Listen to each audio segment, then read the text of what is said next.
Hello दोस्तों, स्वागत है आपका एक नए क्लास में। ये वीडियो भाई बहुत इंपॉर्टेंट है, इस बात की गारंटी अगर ये पेपर में आया तो 15 नंबर तक आपको दिला सकता है। तो चलो शुरू करते हैं, डिटेल में बताते हैं और इसे प्रूव भी करवाते हैं। भाई समझो, तीन वेक्टर्स है। सबसे पहला ई वेक्टर है जिसे आप जानते हो, क्या होता है? इलेक्ट्रिक फील्ड इंटेंसिटी, विद्युत क्षेत्र की तीव्रता। क्या होता है?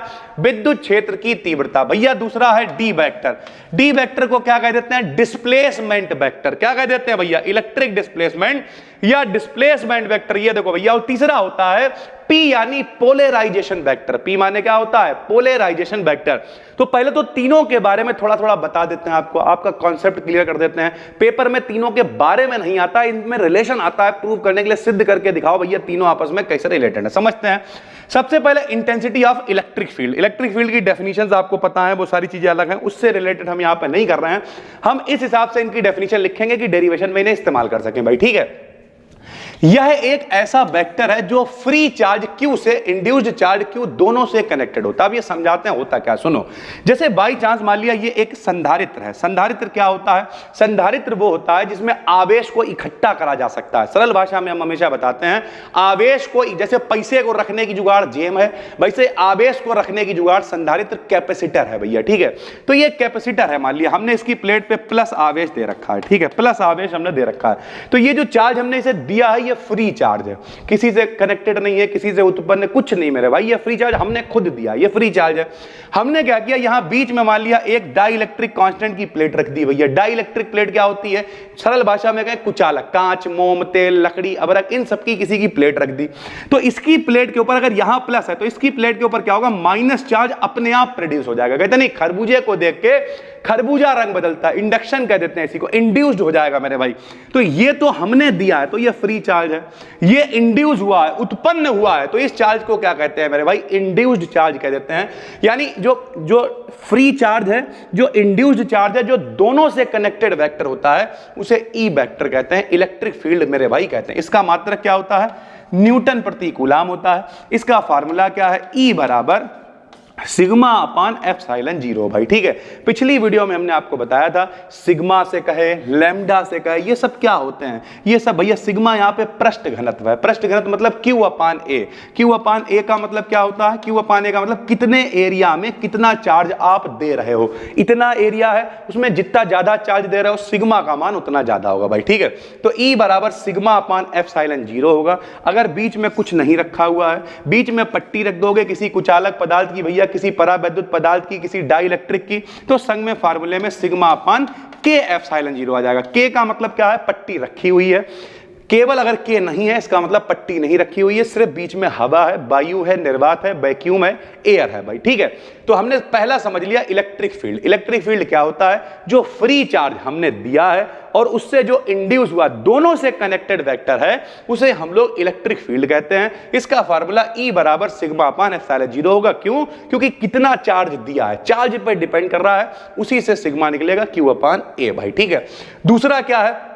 दूसरा इलेक्ट्रिक डिस्प्लेसमेंट है। डिस्प्लेसमेंट का मतलब डी हो गया, तो ये एक से कनेक्टेड होगा। यह एक ऐसा वेक्टर होता है जो केवल फ्री चार्ज से कनेक्टेड होता है। जो हमने फ्री चार्ज दिया हुआ है सिर्फ उससे कनेक्टेड है, इंड्यूस्ड वाले से इसका कोई भी लेना देना नहीं है। इसका फार्मूला क्या होता है भाई? ये भी देख लो। इसका फार्मूला होता है डी बराबर, ये देखो, इसका फार्मूला होता है डी बराबर ई वेक्टर और इनटू में एप्सिलॉन। एप्सिलॉन कांस्टेंट है और ई इनटू एप्सिलॉन को हम लोग सिग्मा भी लिख लेते हैं भाई। अभी तो बताया क्या होता है फार्मूला। ई बराबर क्या होता है? सिग्मा अपान एप्सिलॉन या एप्सिलॉन जीरो, बात तो वही है ना।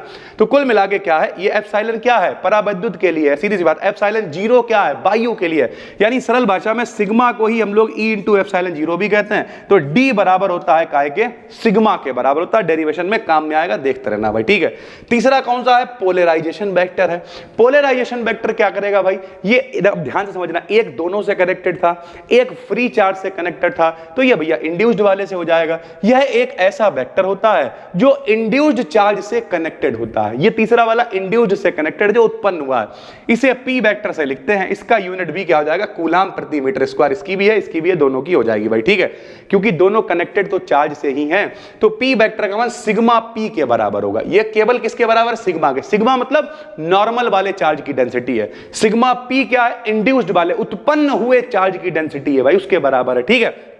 तो अब हमें प्रूव करना है, जो पेपर में आएगा बहुत इंपॉर्टेंट है भाई, क्या है, ई एप्सिलॉन 0 प्लस का P बराबर D, ये आपको सिद्ध करके दिखाना है। ठीक, क्या लिखा हमने, माना plus Q minus Q charge किसी कैपेसिटर की प्लेट पर प्रेजेंट है। ये मेरे भाई एक संधारित्र है, ध्यान से समझो, एक कैपेसिटर है, कैपेसिटर की दो प्लेटें हैं, इस पे कैसा आवेश है, प्लस Q है, इस पे कैसा आवेश है, माइनस Q है, ये फ्री चार्ज है भाई। ठीक है, अब इनकी वजह से जो हमने बीच में डाई इलेक्ट्रिक की पट्टी रख दी है, इस पे अपने आप क्या होगा, चार्ज इंड्यूस होगा। यहां पे प्लस है तो यहां पे माइनस आ जाएगा, उधर माइनस है तो इधर प्लस आ जाएगा। तो ये इंड्यूस हुआ है, ये इंड्यूस्ड चार्ज है, तो इसे प्लस वाला माइनस, तो इसे माइनस का QP चार्ज हो गया। ये माइनस का प्लस हुआ है तो ये प्लस का QP हो गया। QP का मतलब क्या, ये क्या, कौन सा वाला चार्ज है, इंड्यूस्ड वाला है भाई, ये पोलराइज्ड वाला है मेरे भाई, P से हम लोग इसे लिख रहे हैं। ठीक है, तो अब हमने साफ साफ लिख दिया, जो बनाया वही लिख दिया। हमने लिखा, जब एक डाई इलेक्ट्रिक मटेरियल कैपेसिटर की प्लेट के बीच में रखा जाता है, तब डाई इलेक्ट्रिक की प्लेट्स पर चार्ज डेंसिटी उत्पन्न हो जाती है। कैसे उत्पन्न होती है, हमने लिखा, माना प्लस का QP तथा माइनस का QP इंड्यूस्ड चार्ज हैं, और प्लस का सिग्मा P और माइनस का sigma P induced surface charge density है। तो सीधी सी बात यह है कि भाई सबसे पहले जो प्लेट्स थी उनके ऊपर चार्ज कितना था, प्लस Q था, माइनस Q था, लेकिन मेरे भाई जो इंड्यूस्ड चार्ज हुआ है उसे हमने मान लिया है प्लस का QP और माइनस का QP, यानी कुछ इलेक्ट्रिक फील्ड इंटेंसिटी इन वाले चार्ज के कारण होगी और कुछ होगी भाई इनके कारण। तो अगर परिणामी तीव्रता, परिणामी इंटेंसिटी निकालने की कोशिश करें तो इसकी वाली में से इसकी वाली को घटाना पड़ेगा। क्यों घटाना पड़ेगा, क्योंकि भाई मेरे दोनों आपसी में लड़े मरे जा रहे हैं, आपसी में काटे मारे डालना एक दूसरे को, तो सीधी सी बात है एक में से दूसरे को घटा देंगे तो रिजल्टेंट इलेक्ट्रिक फील्ड इंटेंसिटी निकल आएगी। तो हमने सबसे पहले क्या लिखा, इसलिए electric field due to charge on plates, क्योंकि जो भैया प्लेट के ऊपर चार्ज है उसके कारण इलेक्ट्रिक फील्ड कितना है मेरे भाई, E0 से लिख लिया, E0 बराबर सिग्मा अपान एप्सिलॉन 0। अभी ऊपर बताया कि अगर प्लेटों के बीच में कुछ रखा हुआ है तो साथ में फार्मूले में K भी चलाएंगे, कुछ नहीं रखा हुआ है तो केवल मेरे भाई सिग्मा अपान एप्सिलॉन 0 होगा। तो भैया जो चार्ज ऑन प्लेट्स है, फ्री वाला जो चार्ज है, उसकी वजह से E0 बराबर सिग्मा अपान एप्सिलॉन 0 आ गया। इसके बाद हमने क्या लिखा, जहां पे हमने लिख दिया, जहां पे सिग्मा फ्री चार्ज डेंसिटी है, sigma P induced surface charge density है भाई, सीधी सी बात है। ठीक है, अब हमने क्या किया, जरा ध्यान से देखना, हमने लिखा then net electric field inside, तब टोटल इलेक्ट्रिक फील्ड कितनी होगी। ध्यान से समझना, यहां पर एक लाइन छूट गई है, वो हम लिखे देते हैं। ये देखो भाई, एक क्या है, एक है भाई ये, एक ये वो है जो फ्री चार्ज के कारण है, फ्री चार्ज का मतलब Q के कारण है भैया, ये है। ठीक है, इसी प्रकार हम लोग निकालेंगे, एक चीज छूट गई, किसके कारण, जो प्लेट है मेरे भाई, प्लेट पे जो QP चार्ज है उसके कारण डेंसिटी कितनी निकालेंगे मेरे भाई, EP से लिख ले रहा है उसे, अभी देखो ऊपर P से लिखा है, P फॉर पोलराइजेशन, और ये कितनी होगी मेरे भाई, सिग्मा P अपान एप्सिलॉन 0 होगी। सीधी सी बात है, अभी हमने आपको ऊपर बताया मेरे भाई कि ऐसा कौन सा वाला वेक्टर है जो कनेक्टेड होता है मेरे भाई इंड्यूस्ड चार्ज से, तो P वाला होता है, तो इसे लिख देंगे सिग्मा P अपान एप्सिलॉन 0। जो फ्री चार्ज वाला उसे लिख दिया सिग्मा अपान एप्सिलॉन 0। अभी ऊपर आपको दिखाया था कि भैया फ्री वाले को सिग्मा से लिख सकते हैं और मेरे भाई इंड्यूस्ड वाले को सिग्मा P से लिख सकते हैं, सीधी सी बात है।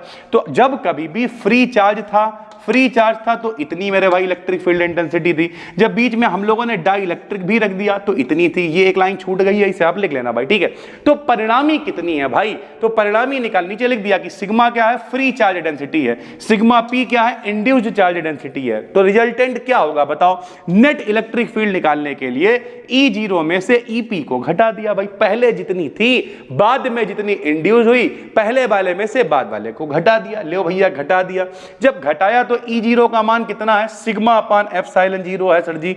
EP का मान कितना है, सिग्मा P अपान एप्सिलॉन 0 है भैया, दोनों जगह एप्सिलॉन 0 कॉमन है, इसे लेके इधर ले आए तो E एप्सिलॉन 0 आ गया, बराबर सिग्मा माइनस का सिग्मा P आ गया भाई, सीधी बात है। हम आपको ऊपर बता चुके हैं कि भैया आप सिग्मा P को क्या लिख सकते हैं, P लिख सकते हैं, यही तो पोलराइजेशन वेक्टर है। तो सिग्मा P को हमने P लिख दिया भाई, P को इधर ले आए तो E एप्सिलॉन 0 प्लस का P बराबर क्या रह गया, सिग्मा रह गया। इसे हमने एक क्वेश्चन मान लिया और हम लोग ऊपर पढ़ चुके हैं कि सिग्मा किसके बराबर होता है, D के बराबर होता है डिस्प्लेसमेंट वेक्टर के। तो हमने लिख दिया the quantity E epsilon 0 plus P is denoted by D, यानी D से लिखते हैं। देन इन वेक्टर फॉर्म, अगर इसे वेक्टर फॉर्म में लिखें तो भैया E क्या है, इलेक्ट्रिक फील्ड वेक्टर है, E वेक्टर लिख दिया, P पोलराइजेशन वेक्टर है, P वेक्टर लिख दिया, सिग्मा D के बराबर होगा तो D वेक्टर लिख दिया, और D वेक्टर सिग्मा के बराबर होता है, जिसे हम लोग क्या कहते हैं, इलेक्ट्रिक डिस्प्लेसमेंट वेक्टर कहते हैं। बहुत ही आसान है, बताओ करा क्या है। इस पूरे में क्या किया है, पहले तो तीनों की डेफिनेशन हमने आपको बताई, उसके बाद एक कैपेसिटर है जिस पे कुछ फ्री चार्ज है, उससे कुछ इंड्यूस्ड चार्ज है, तो दोनों से कुछ अलग अलग इलेक्ट्रिक फील्ड निकलेंगी। पहले की इलेक्ट्रिक फील्ड निकाली, इसकी इलेक्ट्रिक फील्ड निकाली, परिणामी इलेक्ट्रिक फील्ड कितनी होगी रिजल्टेंट, तो पहले वाले में से जो बाद में निकल के आई है उसे घटा दिया, और जब घटाया मेरे भाई तो अपने आप तीनों वेक्टर प्रोड्यूस हो गए, और डेरिवेशन फाइनली प्रूव होकर आ गया क्या, E एप्सिलॉन 0 प्लस का P वेक्टर बराबर होता है D वेक्टर। मोस्ट इंपॉर्टेंट है मेरे भाई, ये पेपर के अंदर आ सकता है, तो इसे छोड़ने की गलती बिल्कुल भी नहीं करनी है। उम्मीद करते हैं समझ में आ गया होगा। अगर पहली बार देख रहे हो तो डिस्क्रिप्शन में एक प्लेलिस्ट मेरे भाई दे रखी है, जिसमें आज डे 5 जरूर है, लेकिन देखो आज ही 2 वीडियो जा रही हैं, तो पीछे पढ़ पढ़ के चीजों को करा रहे हैं। और मान के चलो MJP RU में पेपर नवंबर से पहले तो नहीं होने हैं, तो मेरे भाई पूरा अक्टूबर पड़ा हुआ है, और अक्टूबर तक नहीं ले जाना, उससे पहले ही 25 से 30 वीडियोस के अंदर पूरी फिजिक्स भुजा भुजा हो जाएगी, धुआं हो जाएगी। तो टेंशन नहीं लेनी है, मन लगा के पढ़ते रहना है। हम मिलते हैं आपसे एक और वीडियो में, तब तक के लिए धन्यवाद, थैंक यू।